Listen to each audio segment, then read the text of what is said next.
You're great. You're great. You're great. You're great. You're Hey, great. Derek. You're Are we great. gonna have nicknames for each other each episode? You're I think great. we should. You're great. I'm Underboob. That's the original. That's the OG. So you're Nev Nips. I'm Underboob. Oh wait, let's not give away the studio production value we have here. It's pretty low. You're probably going to sing anyway, so you might as well just use That's that a part, good you point. know?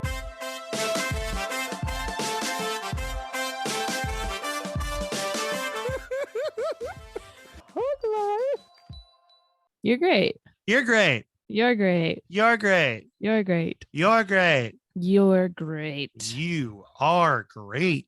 Welcome to the Hug Life podcast. I am Mike Vegas Coletta. And I am Monica, Atlantic City, Nevi. Ooh, nice. I just picked another gambling town. That's totally fine. I think that's right on par. I was watching a film Mm-hmm.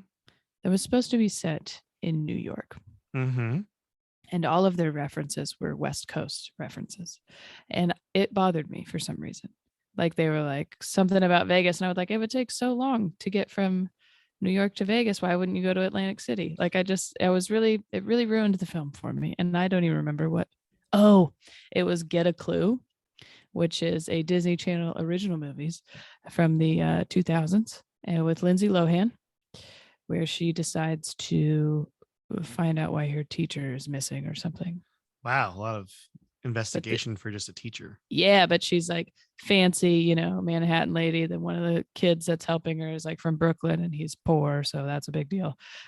But then all of their references were about California and Vegas and just weird. I'm like, why wouldn't there be more New York references? More East Coast references. Oh, this reminds me taking the 5 at 5:30. Here in Brooklyn. Exactly. Yes. As they get off the subway. She had never ridden the subway. That was the whole thing. But this is as beautiful as a clear day at the Griffith Observatory here at the Statue of Liberty. Anyways, sorry. So welcome. What can they do to be involved in our podcast? You can. Well, you got to plug shows. Do you have any shows you would like to plug first? I do have a whole list and I wrote them down. So you go first. Well, you get that because I'm not ready. I'm not ready at all. Okay, this week on Saturday, just Saturday, good for me. I'll be in Port Townsend at a castle. Then 420, I'm at Tacoma Comedy Club doing the Dope Show, getting stoned. Nice. The 23rd, which is a Friday, right? Yes. Yeah. I am at the Crocodile opening for Beth Stelling. Very excited about that. Ooh, that'll be fun. Yeah. Then the 24th. Did I say 23rd? I think it's the 22nd. Whatever the Friday is. Sorry. 22nd's the Friday. Yes, 22nd is the Friday. The 23rd, I'm going to a Storm game. You don't need to know that, but I am. They need to know that. And then the 24th, which is a Sunday, I'm in Kenmore at Tabs Bar and Grill. Old Tabs. Right. Then I think it's the 28th, whatever that Thursday, I'm at Nate Jackson's Comedy Club for the Queerly Funny Show, doing gay stuff now. The next night is the Friday. That would be what? I don't know. 29th. I'm in Kelso, Washington at a theater. And then the 30th, I'm at a winery in the middle of the day, but that is sold out. Sorry, you can't come. But most importantly, myself and Gabriel Rutledge are co-headlining the Lucas Hicks Theater in Bellingham, Washington. And tickets are selling really nicely. So if you're hearing this and you're going to go get them now, it's going to be a really good show. And it's on a Saturday at 8. Nice. All those more information on my website, monicanevi.com. Well, I just got back from a big trip, so I'm taking this weekend off. This whole week off actually feels kind of. I'm gonna go to a mic, but I'm just gonna chill. Look at you. 23rd, I am at Club Comedy Seattle. J.R. Berard, friend of the podcast, recording an album. Oh, that's I'm exciting. gonna do a little set on his show. I'm excited about. Nice. 30th, I'm at the North Bend Theater hosting, and then on May 4th through 7th, I'm going to be in Oklahoma City at the Looney Bin. Ooh. Which I just realized I just booked this and I need to buy flights like now. So, yeah, probably. Whoops. That's okay. Yeah, I think it'll be fine. Lots of places to see you then. Look at us working. Working real hard or hardly working. This is the first week in like probably 2 months that I have only had one show. Dude, I'm ready for this week to just be a chill time. I'm super stoked about it. You got a little spring break. Yeah, I'm on spring break right now, and I'm especially after like 4 straight days. It was good to be back. Yeah. Other things you can do to support this podcast: Oh, yeah. rate, review, subscribe, do that thing. You can go to Amazon.com just to shop, or you can go to our website. You can just go to Amazon. Comedy.com. Hold on. Can I ask a question? Mm-hmm. Did you blur yourself out on purpose? No, it's being really blurry right now. Okay, it's messing just up. doing Yeah, that. my webcam's just messed up. Thought you Don't were worry about like, it. I don't I can want do you to this see and me, see if I can fix it. Sometimes works, sometimes it doesn't. It's okay. I get the general idea. Nope. I'm just slowly becoming more and more censored as this podcast goes on. Right. So, internet's trying to censor me. You could also go to monicanevi.com or huglifepodcast.com, click on the Amazon banner, and that's a link that never expires to our Amazon place. That never expires. I don't know what I'm saying. Patreon.com/huglifepodcast. You can donate $1 a month. You get access to all the episodes on there. Lastly, you can support our dear friend Danny Dodge at Studio Dodge on Instagram or studiododge.com. Great artist. Yeah. Love her. Fantastic.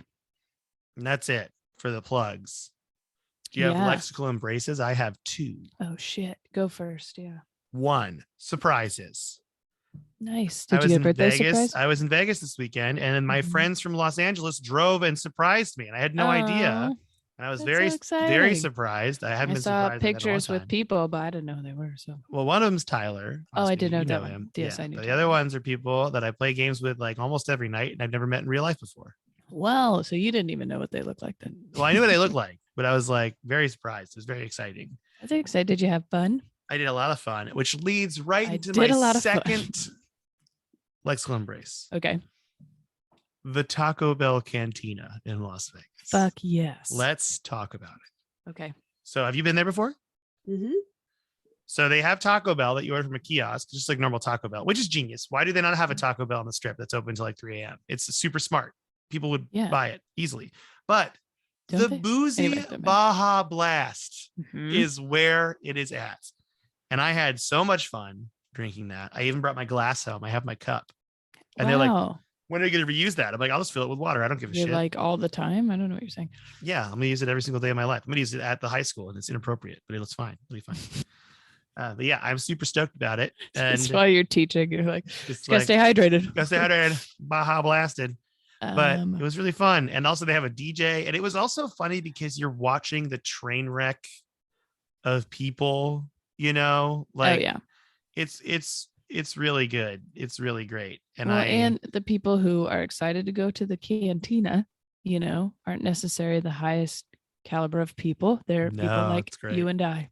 For sure. I was with my people. Yeah. The reason I have been there, I didn't even know it was there until it was my cousin's 21st birthday. And we were actually living in Los Angeles at the time. And I drove over there to be with them. And she wanted to go there first for the old boozy Baja Blast. And then she wanted to go to the to Mandalay Bay to see if it smelled the same. And then we walked in and she goes, yep, it smells the same. And then we left. It's a it's a weird group of people, but perfect situation. Yeah, it was awesome. It was super fun. I mean, I loved going to Vegas. The shows were also all good. Like every single show was good. Cause I mean, I think I've talked about it on this podcast before about how my first time in Vegas was awful as a stand-up comedian. Oh, was that when? But with Jay and over Christmas, and I bombed so hard. And I was definitely had that in like the back of my head the whole time I was going there. But like every show was great. I even followed TJ Miller at one of the shows. He showed up and did a guest set, and I still did great. I was nervous. I was like, oh shit, I gotta follow someone. But what was weird, he was super nice and his set was really good, but the audience didn't recognize him. Like when there's like a famous drop-in, well, like he got in trouble, didn't he? Were they like not like on board, or were they just didn't know who he was? They slowly recognized him throughout his set. They started yelling like Deadpool and stuff like that. Like they were putting it together. But it wasn't like the other one he was on for a long time that then he kind of got Silicon Valley. Silicon Valley, yes. But like it was funny because it's not like if Jerry Seinfeld shows up to a fucking comedy club, people are going to be like losing their shit. Whose dad's on stage? Yeah, right. But it was just really weird, and it was fun though, and he was really nice, which was good because I was just like, it was very sudden. They're like, oh, he's here. And it's going to happen. Like, oh God. And my time got changed and everything, but it was one of the best sets of the week. I actually have tape of the set too, which is pretty dope. That's exciting. Yeah, the club was really great. I was like super excited, and the people that owned it were really nice too, and like super accommodating. That's awesome. So yeah, it was a fun weekend. Good. There's only one thing about it that we're going to talk about today in our positive spin. Okay, perfect. What about your lexical embraces though? I'm going to lexically embrace Montana. Okay, so this is a new thing, which I was informed of a million times this weekend, and I was only there for 2 days. But Missoula and Bozeman specifically, I don't know if it would be true for some of the other cities in Montana. Nobody mentioned it to me, but are some of the only places in the country that have gone up in population like quite a bit over the last couple of years. Oh, really? Interesting. Yes, because a lot of people are moving there now that everything sucks and you can work remotely and stuff. And so they're pissed about it. But I always feel like every time I perform in a smaller place, I do feel connected to the idea of just moving somewhere and being away from stuff. And those places aren't necessarily tiny, but they're definitely not big. Apparently there's a lot of tech stuff in Bozeman. And so there's a lot of like tech bros that have moved there like, yeah, bro, we're going fly fishing, dog. It's like close to ski resorts. So if they can work remotely, then they'll like live in Bozeman so that they can ski all the time. I don't know. I pushed the beta and then I went skiing with my brothers. Yeah. Well, and then Whitefish is like a bunch of billionaires work there or moved there. Really? Yeah. And there's like celebrities there, like a lot. They were like to get out of there, I guess that would make sense. Like to I get guess, out of yeah. But then like a lot of them did it. It was because there's a lake there. So it's like they, big houses on a lake in Montana. It's nice. I know Kelly Clarkson has a ranch around there somewhere. Oh, the Clarkson Ranch. But then the comics were telling me, because, it's still a town with people in it. So you're going to do stand up there at some point. Right. And they were like, yeah, we were doing this show one time in Whitefish and Denise Richards walked in and then saw that it was a comedy show and was like, oh, and then left. So that's great. Good for you, Denise Richards, to know who. But it was fun because the more they told me that, I was like, okay, I don't want to like it, and we've been to Montana before and it's nice. It's pretty and all that stuff. And so the more I was there, though, I was like, I get it. Like, I get why people would. I think the best part about that to me, the Denise Richards part specifically, is if you or I walked into a bar and there was comedy, we'd both have the exact same reaction. Denise Richards. Yes. Be like, nope. And then we just turn around. No, we didn't know it was going on. I'd be like, yeah, I'm not doing this on my off day. Maybe that's it. She started stand up and that's probably it. Her and Alex Shirley from Food Network. They're doing it together. Yes. They have a dual never act. let go. I'll never let it go. I like her though. It's Shirley, Denise Richards, and T.I. They're going on tour togetger. I forgot that T.I. bombed, right? Isn't there a video of him bombing? I've heard it's pretty bad in general. And then I heard people, because he was I don't even know who he was with or what was happening, but it was like an arena show. And I'm like, yeah, man, you just started stand up. You can't do an arena. My whole thing is like, can't. Why are you doing that? You're a musician. You have so much shit already. Why? And it also makes you look crazy. It's like if I became a famous comedian. What? And then I was like, I'm going to get into rock and roll now. Well, I was going to say, in the same sense that he's doing this, if all of a sudden I was like, I'm going to rap, everybody would be like, please don't do that. Or like, what was it? Steven Seagal has an album. No one likes that. Action Steven guy. Seagal has an album. He has music. He He's does multiple seem to musical albums. He's also a monster. A lot of things. But yes, but I know that mostly from your mom's house. That's true. Yeah.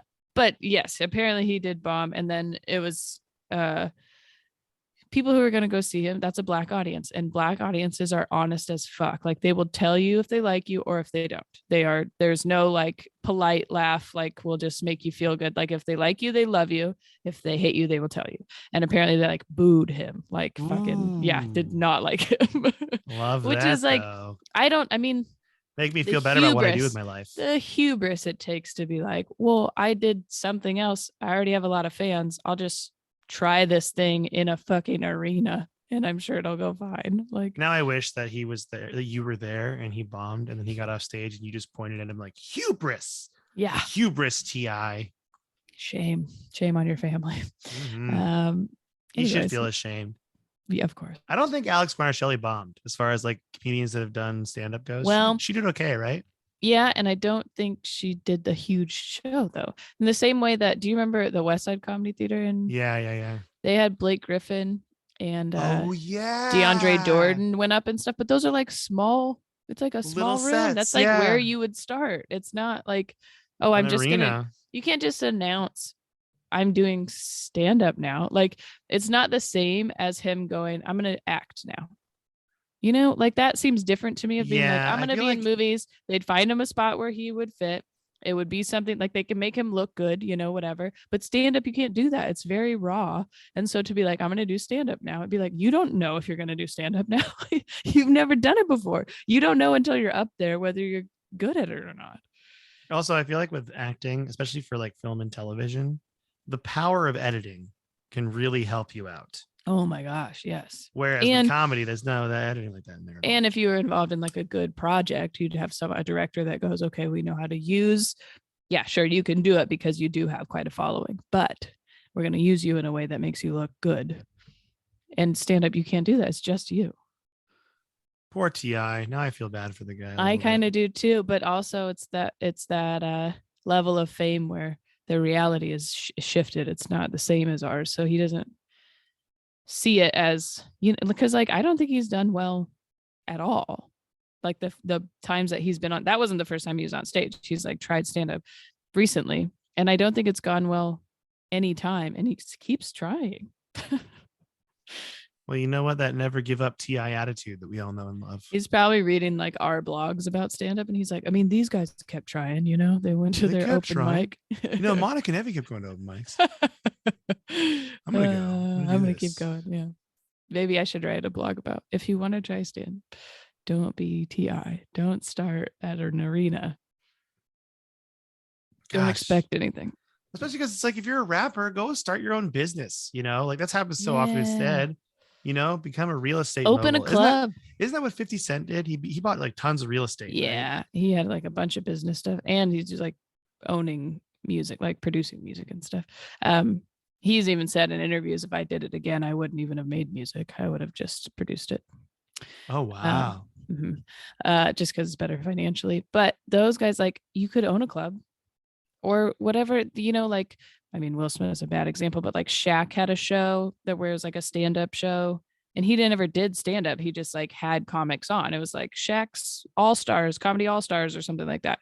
Like, do that. You don't need to be, or you could host it, I guess, but yeah, you could easily do a TV show with comics or fucking open clubs that were better than, people would go to T.I.'s club just because it's T.I.'s club, and then you could have whatever good comics actually work there. Like that would be, you know, what much better. T.I. to do. I want him to open a club, call it T.I. 86, and it's like calculator themed. Calculator themed, yeah. You're not going to be T.I. 89. Nope, 86. That was the 86, good year. 86. We're going back. 89's the later. The green screen. Yeah, the green screen one. You know, old Texas Instruments. That's probably what T.I. stands for, right? Texas Instrument, yeah. For when he the rapper. I mean, that's what he named himself after. Yeah, no, that's definitely. This man loves the big math guy. Big sine and cosine guy. Loves that shit. That was good. That was a really good random tangent we just went on. Yeah, sorry. Okay. Anyways, I think Montana is cool. Do you want to do the next segment?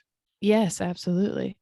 Hey guys, good news. Hey, welcome to the goodness. It could be Michael Helena. Wow, that's quick. Super fast. So, today's news story is called "Solar Energy Can Now Be Stored for Up to 18 Years," says scientists. So you know how solar energy. And then you got to pay for it to go to college. Hey, and then it can vote. No, so it's usually solar energy. It's like you use it or you lose it. You know, there's no storing it unless you put it in a battery. Well, they found a way to store it for a really long time using some sort of thermoelectric generator, and they like dispense it as heat. So if it gets too much, they'll just like heat it off, like vent it off. But it looks really cool, and it looks like it's one of those things that's like giving me hope, because you know how the news is really shitty when it comes to climate change stuff. It like always bums me out. I mean, I've been real stressed about it lately. Yeah, this is a good news about it. You know, it might help. Yeah. I mean, it also snowed today. But, it hailed where I was. Yeah, definitely snowed. It didn't, you know, stick at all, but it was like a lot for a little while. Anyways, that is it. So it would, I mean, I don't know if you know these answers based on just reading the headline or whatever, but would that I read the article. Ooh, look at you. Yeah, watch out, in that could be used in any, for homes or yeah, cars or so what, like is it? They're talking about this being a thing that would be like, you can just use any device with solar power and it would just, you'd never have to worry about it running out of battery. That's crazy. Essentially, if they can do it right. I mean, even for, obviously for environmental reasons, that's great, but also just for like technology advancing, is like batteries are such a thing where that they keep working well, or you have to charge them or whatever. If you have this situation, then you're like, oh, I'm good. Yeah. And the big part, the real big deal about it is with solar energy, well, you're not making anything when the sun's outside. When the sun's not outside, I mean, like at nighttime, you're not making it. This would make it so you'd have power all day long. Right. Because it would just keep it. So you can charge any device, do all that stuff. It's not like a pocket technology. I think it wouldn't be used in like a phone, but it would definitely be used like at solar power plants and stuff. I never even thought about a phone, but yeah, that would make sense because I do not understand at all how cars, like electric cars or solar power cars, work at all. Like, I don't get it. But it would seem like if you could just charge up your car in the sun and then have it work for 18 years, that'd be good. They had that one car that had solar panels. Like, this was a very early electric car. It was really flat, I remember, and it was covered in solar panels, and it worked. Because it was like, I think it was like every single high school video you'd watch, But now this would make it so like the power plants would generate enough electricity that you could just keep charging your electric car, and not have to worry about running out of power. Interesting. So this is exciting news. Yeah, it's in the early stages, it says. So it's at the Chalmers University of Technology in Gothenburg. Nice. Oh, Gothenburg. Is that in Germany? I don't know. We're gonna act like it is. Yeah, we are. Well, good. Is it? That's it. That's all I had. Okay, good. Hey guys, that was good news. Yeah. I mean, I liked that one. Not to keep talking about it, but okay. Well, you ended the segment, so we're fucking done with it. I know. I'm sorry. Monica, it's your fault. I asked the questions. Anyways, we're gonna do a weird kind of. Did you go from wine to Coors? I did. Yeah. That's the good stuff. Good stuff right there. It's fucking Tuesday. We're doing it. Look, it's Tuesday. It's after 7. It's Tuesday. It's been a rough go lately, so. You're telling me, sister. Yeah, I'm tired. Okay, we're positive spinning a couple of things, we think. Yeah, I think the main thing is yours. Yours is the main one. Mine that I had the idea for today kind of flows into this a little bit. We can save that one for a different time too, to do maybe not necessarily that place, but just being on vacation too long, maybe. Yeah, that's a good way something like that. Yeah, okay. All right. So let's, before we do this then, because I did say I was going to bring this up earlier. So my idea was going to be being in Vegas for too long, but I think you feel like you were in Vegas for too long this time. Yeah, because what's funny is the first time I went to Vegas was with Katie and our friends, and we thought we got a great deal with 4 nights, 5 days, and by day 3 we were ready to all go home. Yeah, that's too long. Vegas is like a weekend place. The first time I went, you think that's bad? The first time I went in August. I went for 7 days. That's a long time. Yeah. And it was like 120 the whole damn time. And I went with people who were very nice. And like, I'm glad I went with them, but I did not know them very well. I met them in Seattle. They were 3 Australian gay men that were traveling, and we met and just were like, we got along really well. So we hung out a bunch when they were staying in Seattle, and they were supposed to go back to Vancouver, but didn't. And so then they were like, you should meet us in these other places we're going. And Vegas ended up being the one. And it was great. It went well. We were still friends, but it was just like, what a weird, I was like, yeah, that's I've a never been to long Vegas. time. Yeah. Like, I loved doing the shows. The shows are the best part of it. It's just like there's so much time in between where I was just like sitting in the hotel room, trying not to spend money. Or I'd go like walk through the casinos, but then I just walk back home. That's why it's so easy to do crazy shit there, is because that's like the only fun thing to do is like drink and gamble and do drugs if you do that, and whatever those things lead to, which is usually also not good. Yeah, it's true. There's not a whole lot of like wholesome things going on during the day. Not a lot of wholesome stuff going on in Vegas, turns out. Yeah. Well, what's our main positive spin? All right. Our main positive spin is being a regular somewhere. A regular. Like I am the regular at this Denny's. Yes. And everyone knows who you are. And they're like, oh, cheers, baby. Just kidding. Yeah. Which I know that there's maybe some people would see it as that could be a good thing. But a lot of people, I think, would be judgmental. Even if you're excited that you're a regular at this bar, you walk in, everybody's like, hey, Mike, what's up? If you're with someone who didn't know that, they'd be like, you come here a lot. Jesus. You know, like when I was working at a law firm, they started recognizing my order at Jimmy John's and I stopped going. Yeah. See, I think it does have a bad connotation. However, I had always wanted to be a regular at a bar. I think because, and this is what happened, one of my best friends was a bartender in Seattle, and I would go there like way too much, like 6 days a week. But I would go and do my homework because I was in college at the time until he got off work. But what happened was everybody would just give me free stuff. And like the owner even was like, oh, don't charge, Monica. Like just yeah. Which I still tip people. But that's the thing about being a regular. Eventually people either they'll know your orders or your drinks, which is convenient, or they'll start like giving you discounts or just be like throwing a free one every once in a while. Like that definitely. So that's definitely the benefit of being a regular. Yeah, but I mean I know you're spending a lot of money at that venue first, or even so. It takes that's a lot why to be a regular, yeah. And that's why eventually they go, just have one. You've already given us too much money. I think. But you'd probably be spending it somewhere else anyway. Yeah. The other benefit to being a regular is you can get away with stuff. Like you can be like, I'm just going to go refill my own Coke real quick. I'm just going to go back there and just grab something. Like, and they become fine, especially if it's like a small town situation. Yeah. I'm just going to eat the olives out of your fruit tray. Yeah. Mm-hmm. I'm just going to eat the olives off your salad in front of you while making eye contact. Or I've had it at that bar specifically when they like turned the food off, and then I was like, oh, you're not making food anymore, and they're like, we can make something for you. Yeah. I also feel like being a regular at a bar is cooler than being a regular at like a restaurant. That's fair. Because I feel like a bar regular is more socially acceptable. I will say, and I've kind of started to talk about it on stage a little bit, but I don't know if that'll really work out. I have like a fantasy of that being kind of like my older person existence, because I see my grandparents now like stay home all the time. And I don't know if I can do that, like I get it. There's a lot of lights to turn on and off or whatever, but you want to still be able to go and do something. And so I have this fantasy of Aaron and I, after we're like 70, we would get a home. Aaron's my fiance, if nobody knows that. And we would get a home close to the water, small, have some yard space to do some gardening and growing vegetables and whatnot. We have a tandem bicycle and we ride it to the one bar in town, because it's a smaller place, every day at the same time. And they have our drinks ready for us. And everyone's like, that's Monica and Aaron. By then we don't know if it'll be a thing to be gay, but you'd say like, oh, that's the gay couple. But maybe by then everyone's like, everyone's gay or whatever. Everyone's fluid. You don't say stuff.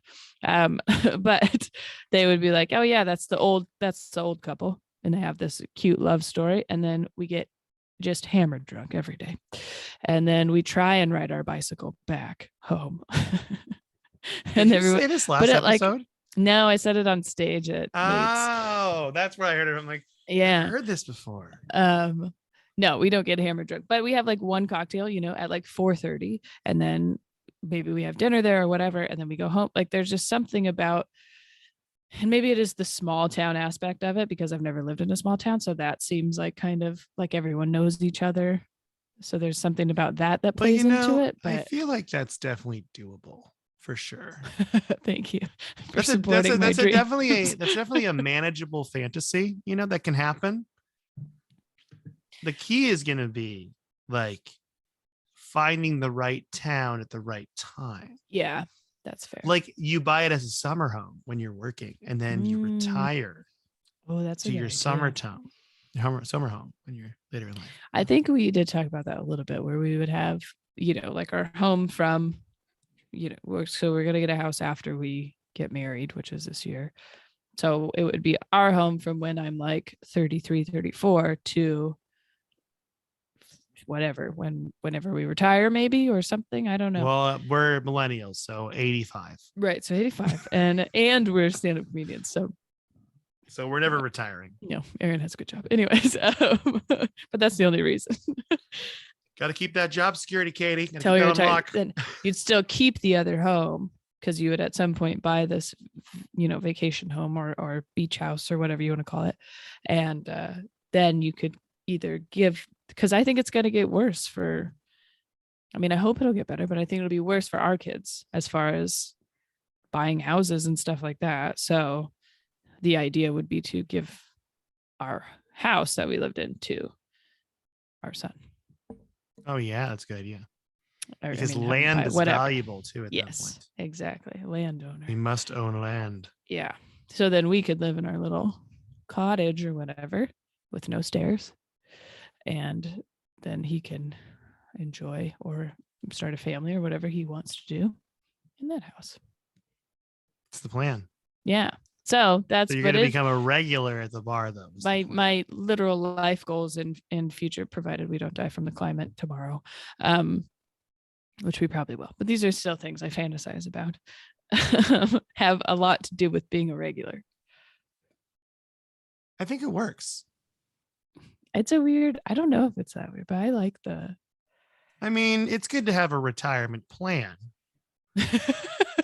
You're like, I don't know how we get there, but that's just... and also I have a retirement fantasy. I feel like retirement now as like, especially because like they talk about how there's going to be like no social security left or anything like that. It's just like, I think we're all working until we die. Yeah. I have, not that everyone needs to do this, but I have mutual funds and some other things that accrue interest. Oh, watch out. She's accruing, everybody. But that's basically my retirement fund because I don't have a 401k, but Erin does. So, because she has a normal job like a normal person. But that's a hard, you contribute when you can. Yeah. It's not the same as like everyone who's like, oh, I put this much in every month because I get a paycheck every month. That's the same. Ours aren't the same every month. So. Yeah. Well, honestly, the regular fantasy there, I think you pretty much just positive spun it. You just made it perfect. Because it is really a fantasy. Where would you want? Is that an attractive fantasy to you at all? I would rather be a regular, where would you like want to be a barcade. Okay. Or maybe I own a barcade. I'd rather own something. That's kind of a fun regular thing too, is that I'm the cool owner. Yeah, you get recognized in the same way, but you own the place too. So you have more clout. This is Mike. He owns it. He doesn't work here. He just owns it and he just hangs out here all the fucking time. But you could definitely do the thing where you just like go behind the bar or whatever you want, just fill up Pour that myself Diet a Coke. Shirley Temple. Sure. Right. At this point in my life, I'm drinking Shirley Temples. Are they dirty Shirleys or are they just clean Shirley? Just a real clean Shirley, a bleached Shirley. Oh, I don't know. It like because either that's you would think like bleach in the drink or bleached like a anus. So those are like the white. I think about the butthole part. A nice bleached Shirley. A nice bleached Shirley. One of my grandma's names was Shirley. He killed himself. How? A bleached Shirley. A bleached Shirley. Yeah, that's it. How you feeling today? You want to add a little bleach to this? Is that what your barcade is known for? The bleached Shirley? Assisted suicide. Yeah. That's dark. Sorry.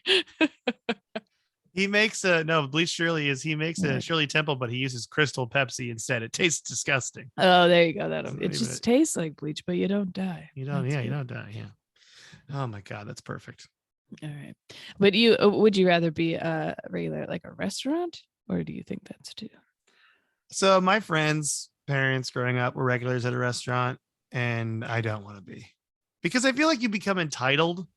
Oh, you start fair. being like, oh, I don't know, and my mom, that's part of my plan for a long time. Jackie, friend of the podcast, she was a regular mother of the podcast, one of them at the Johnny's in Tacoma. I'm saying the name of the restaurant because it's since closed, and That sounded cool because they had a server, but then when your server's not there, Yeah. you're now just a customer. My parents are definitely like regulars at places, but I think the thing that levels it up is going in at the same time or the same day every week, like when they expect you at a certain time, that makes it like, when they're like, oh, Ron and Pam come in all the time. Come here every but we Tuesday never at know. 4:30. Yeah, but then they're like, oh, Ron and Pam, we saved this table for Jackie because she comes in every Wednesday at this time. And she gets the same thing. And she gets the same thing, which is funny because that's always like a sad story. But Have you met that's people? A sad story. I've met a lot of people that have always gotten the same thing for lunch. I found it very strange. There was a kid I went to college with who would have a red Powerade, a ham sandwich, and an apple every single day for lunch. He's going to do that like all the way into never change it. And I'm like, bro, it's time to branch out. This chicken tenders here, dog. You can do this. Yeah. Believe in yourself. I like different foods too much. Me too. I have a hard time deciding no matter what. I just ate way too much teriyaki tonight. I agree. I had a lot of spaghetti. Nice. Yeah. That's the good thing. You know what? I'm going to be a regular for dinner every night. That's for sure. Always fucking doing it. You can expect me at dinner. I will be at dinner every night. Everybody. Always a regular dinner.